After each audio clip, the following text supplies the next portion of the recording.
You downloaded the UFO file from Shobi, we will now create your animated project. So we're going to go to ActionScript 3.0. There. Okay. We're now going to change the background layer. We want to make this into a black space look like feel. So we're going to change the stage color to black. Our next thing we're going to do is we want to add stars to this background. So by doing this, we're going to go to the Poly Star tool, so right there. We're going to change the options. Make sure that we have the style should be set to star. You want the number of sides to be 5, and the star point size is 0.50. Click OK. Again, this is under the tool settings under options. Okay, and then for the you can choose the outline color of the stars if you want it to be. I'm going to make mine yellow, and the fill color will be white. And I'll draw some stars here. Smaller the better, because I just see when you look at animations, the stars are not very big, so you just want to keep them tiny. If it's easier for you, you can always zoom in 400%, and you can try to draw smaller stars in here. Just make sure they spread out pretty good, because you're zoomed in, so if you go really close, they will show up close on your screen as well. You can zoom out back to 100% and continue filling the entire area.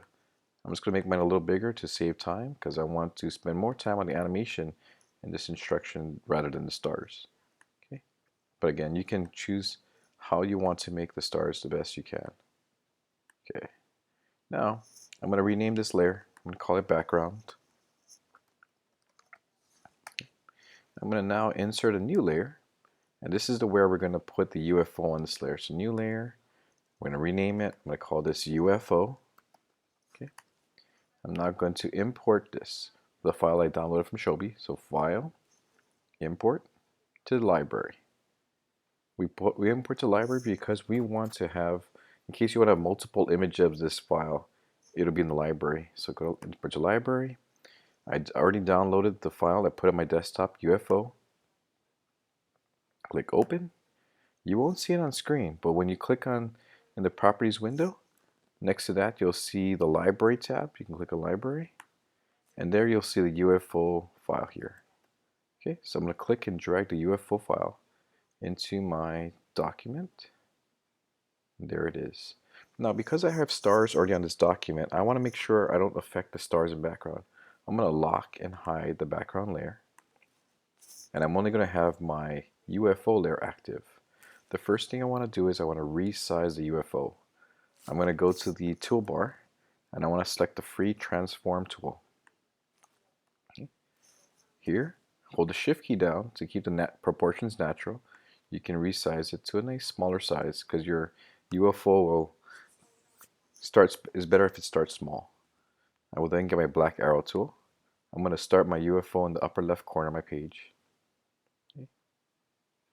Now we're ready to do some animations. My next step, under the UFO layer, I'm going to go to frame 100. I would like to right click, insert a keyframe here, and now I'm ready to move my UFO to the bottom right of my page. So I'm going to click on it, go to the bottom right, drop it there. Okay. I will then create a classic tween by right clicking in the middle area, create classic tween.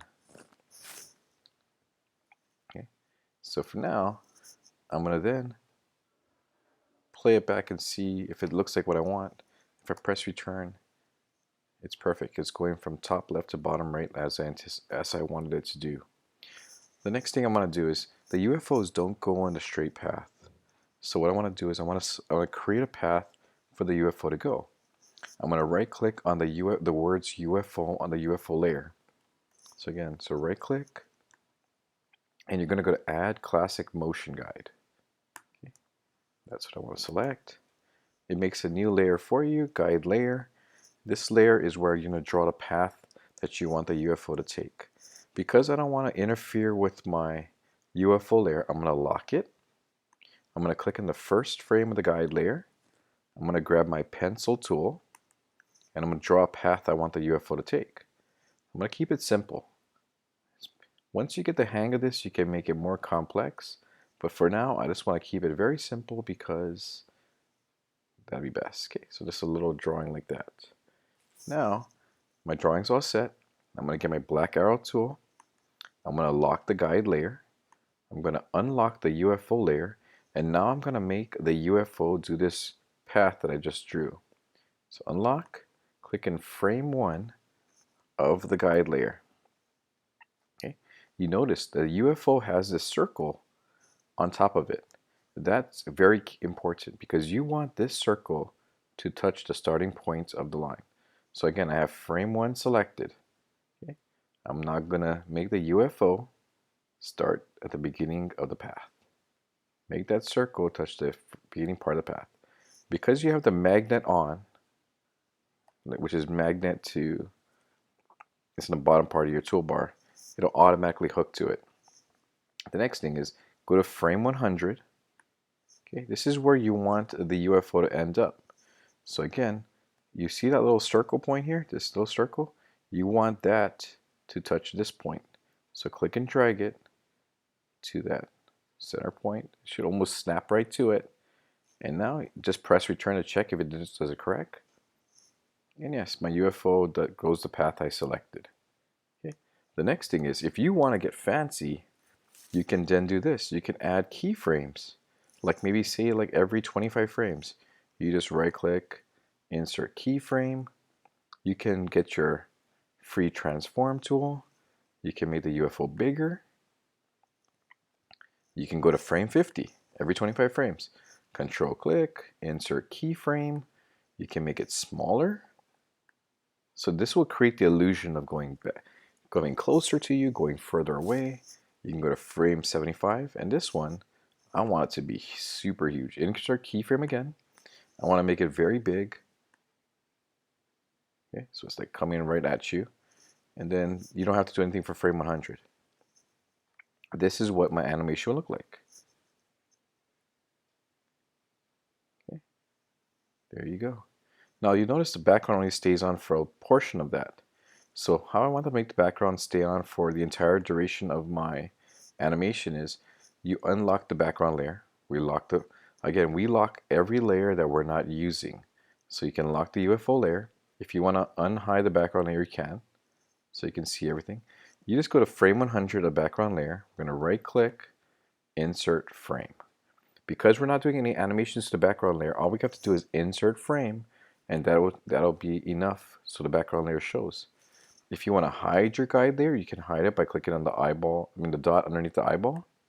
If you want to hide it, it's up to you. It doesn't matter because when you export it or you play it back, when you press Command Return to play it back, you won't see the guide layer anyway. So even if you have it on, it doesn't matter. But there is your UFO animation. Okay, we're going to close this window, click on the Command W. We'll save this. I'll save as UFO. You can save it in your folder and you're all set. Okay, that's all for the tutorial.